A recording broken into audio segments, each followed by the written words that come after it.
Why a charter of Quebec values? First of all, what are the values? Of course, this is a very important question. And why does the Quebec government at this stage wants to define the values rather than, for example, have a charter of secularism, which was supposed to be that at the beginning, and now they changed. They want it to be a charter of Quebec values. I think it's very important in the mind of the Quebec government to reassert, to reaffirm a certain basic notion of what a Quebecer is. To a large extent, what is happening in Quebec is also replicated in other Western societies. It's the sense that Western values, which are seen by certainly those who hold those Western values as dear, okay, it's seen as those Western values are being challenged, they're being resisted.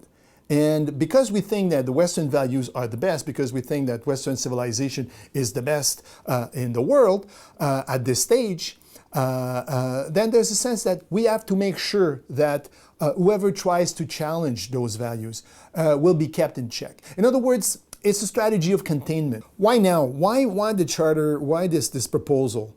By the way, we have to be careful. I mean, this is just a proposal at this stage, okay? It doesn't mean that it's going to become a law. I want to say about this one thing first. It's not only Quebec. It's not happening only in Quebec, okay? We've seen that in other Western countries. France is a good example. Belgium is another example. There are a number of examples in other Western societies where this kind of impulse to set very clear parameters is also happening. Even in Canada, let's not forget, a few months ago, Jason Kenney, when he was Minister of Immigration and Citizenship, had this pamphlet, well, it's a guide, basically, a guidebook for new immigrants called Welcome to Canada.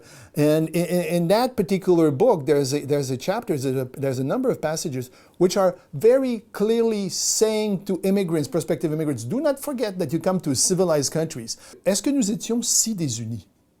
Sommes-nous, au moment où on se parle, au moment où cette charte arrive dans le paysage politique, sommes-nous véritablement désunis? Est-ce que le Québec est dans une période de crise? Est-ce qu'il y a des ghettos qui sont en train de s'enflammer à Montréal ou ailleurs, dans d'autres villes de la province? Des ghettos d'immigrants ou des ghettos de gens qui sont mis à part et où il y a des tensions raciales ou interethniques ou culturelles ou interculturelles ou linguistiques?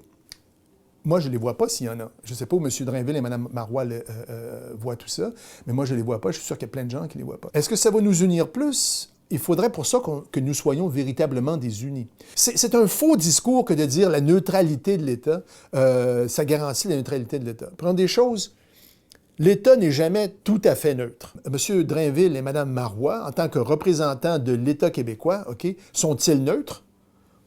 Ils ont des valeurs. Ils ont une façon de penser. Le crucifix à l'Assemblée nationale, parce qu'on parle de ça, il a été mis là en 1936 sous Duplessis. Okay? Il n'était pas là avant. Puis le patrimoine que l'on veut préserver, c'est le patrimoine de M. Duplessis.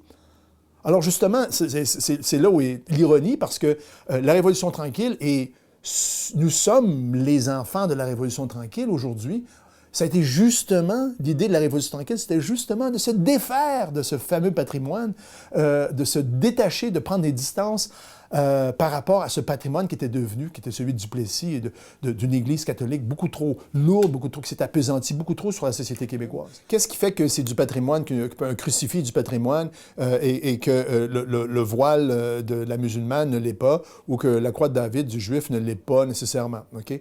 Je dirais que c'est une question de pouvoir et de poids démographique. Les Juifs au Québec sont ici depuis le 18e siècle même. Oui, depuis le 18e siècle.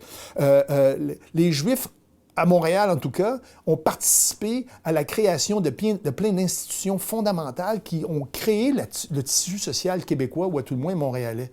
Ça fait partie du patrimoine aussi, ça. Il faut que M. Drainville, Mme Marois fassent très attention parce que qui regardent bien leur histoire, parce que ça peut être mal interprété, finalement, ce désir de protéger le patrimoine.